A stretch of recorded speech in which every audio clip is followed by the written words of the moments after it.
Good morning. I am Dr. Dhanasri, working in St. Peter's Engineering College, taking classes for first year students Environmental Science.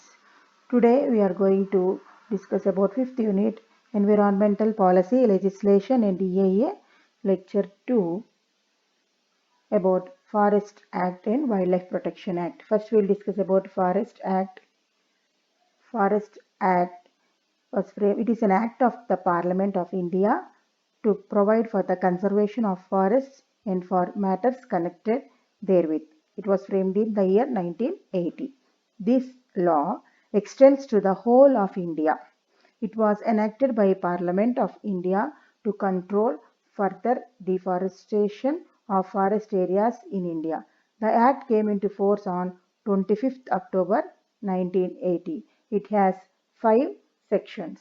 Section 1 of the Act explains, short title, extent. That means how far this is applicable. This Act is applicable. Earlier, except in Jammu and Kashmir, total in India, this Act was applicable, and the date of the commencement. Section 2 of the Act is about the restriction on the state government for de-reservation of forests or use of forest land for non-forest purpose.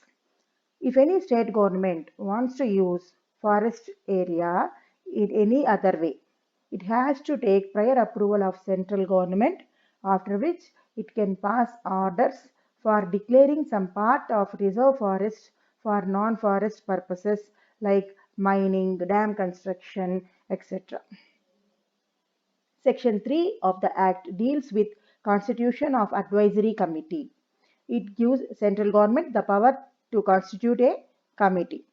Section 3A deals with penalty for contravention of the provisions of the Act. Section 3B deals with cases in which the offence is made by authorities or government departments. Section 4 deals with power to make rules. It states that the central government may, by notification in the official gazette, makes rules for carrying out the provisions of this act. An amendment came to this Forest Act in the year 1992. In 1992, some amendments were made in the Act which made provisions for allowing some non-forest activities in forests without damaging the forest, that means without cutting the trees, or limited cutting with prior approval of central government. These activities are setting off transmission lines. Here you can see in the picture with less damage to the forest plants, they have laid the lines, electric lines. Seismic surveys. Seismic surveys are necessary for us if the large area of forest is there. We have to conduct the seismic survey or studies in that areas with less damage to the forest properties. They will give permissions. Exploration in the forest area, drilling and hydroelectric projects. Wildlife sanctuaries and national parks are totally prohibited for any exploration or survey.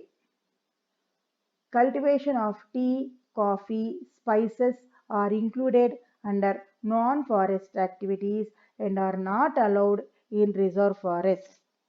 Cultivation of fruit-bearing trees, any mango tree or papaya, whatever it may be, fruit-bearing trees, oil-yielding plants, or plants of medicinal value. That means if you earn money from such trees, any person, individual or a group, then in that forest area they need to be first, they have to take first approval from the central government to have such type of trees in that forest area. Any proposal sent to central government for non-forest activity must have a cost benefit analysis and EIS, that is nothing but environment impact statement of the proposed activity with reference to its ecological and socio-economic impacts. That means in that EIS report, they have to intimate what is the effect on ecology, that means ecosystem, and also what is the impact. It is a negative, it can be a negative impact or positive impact on group of people who are living in that area related to money matters. So it is called socio-economic impacts. Next, we will discuss about Wildlife Protection Act came into force in the year 1972.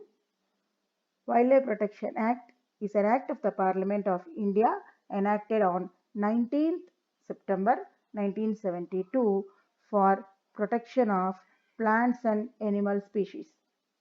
Wildlife means it includes any animal, bees, butterflies, that means insects, crustaceans, or aquatic animals like fish, and it can be a bird like or insect, anything, moths, and aquatic or land vegetation. It includes all the plants which forms part of any habitat. It extends to the whole of India. This Wildlife Protection Act is extends to the whole of India. It has 6 schedules which give varying degrees of protection. Schedules of Wildlife Act. Schedule 1 and Part 2 of Schedule 2 provide absolute protection. Offences under these are prescribed the highest penalties. Species listed in Schedule 3 and Schedule 4 are also protected, but the penalties are much lower when compared to the Schedule 1 and Schedule 2. Schedule 5 includes the animals which may be hunted. The specified endemic plants in Schedule 6 are prohibited from cultivation and planting. Endemic, we all know, endemic means any plant which is identified only in that particular area, not elsewhere in this world. Such type of plants are called endemic plants. And they also will give permissions, or they also permit in some special cases like education, scientific research. If they want to do any research related to that forest area or wild species in that area, they will give permission with prior approval. Scientific management, collection of specimen for zoological parks, for museums and similar institutions, research institutions. Derivation, collection or preparation of snake venom for manufacture of life-saving drugs. In these cases only they will permit. The main objective of the act are as follows: prohibition on hunting of specified wild animals, birds and plants, setting up and management of national parks and wildlife sanctuaries, control of trade and commerce in wildlife and wildlife products. Penalties are prescribed in Section 51. Enforcement can be performed by agencies such as the Forest Department, the police, the Wildlife Crime Control Bureau, WCCB, the Customs, and the Central Bureau of Investigation, CBI. Charge sheets can be filed directly by the Forest Department or other enforcement agencies. The minimum imprisonment prescribed is 3 years, which may extend to 7 years depending upon the severity, with a minimum fine of rupees 10,000 to rupees 25,000. An amendment was made to this act in the year 2002, which came into force in January 2003, have made to make the punishments or penalties severe for offences under this act, and they made punishments more stringent also in this amendment. So stop wildlife crime so that we can protect our wild animals and plants. Thank you.